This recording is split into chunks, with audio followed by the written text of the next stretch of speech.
if you're just going to talk to me about what you've seen of Islam in the media, if you were serious about it, if you're serious about it, then you're not simply going to be satisfied with the highly edited images and distorted facts that come towards you about this religion, right?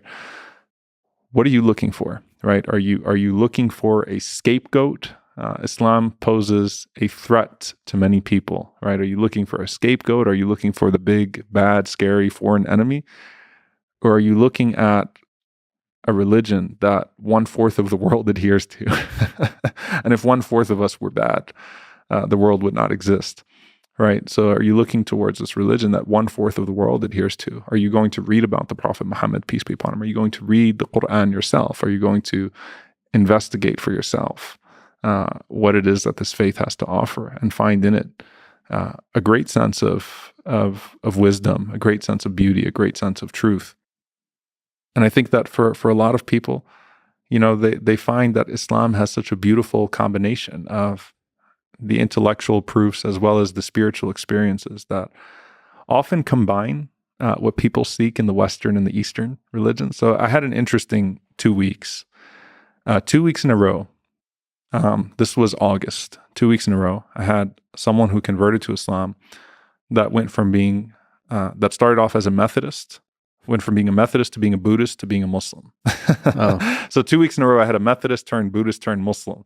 Great journey. And I called my Methodist friends. I have a lot of Methodist pastors in the city that I work with, and I said, "What's going on here, man? You sending people onto this interesting journey of Buddhism and then Islam."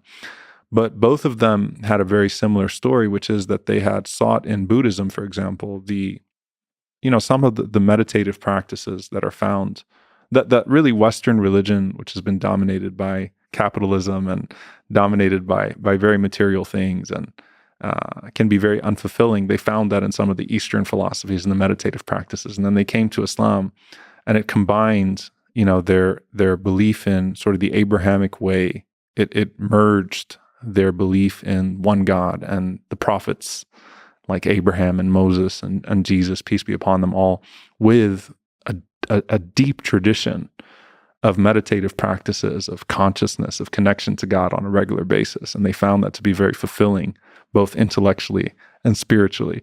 And so I was like, that's interesting, 2 people in 2 weeks that went through that journey. So I think Islam is very wholesome, comprehensive when people actually approach it with humility and appreciate what it has to offer.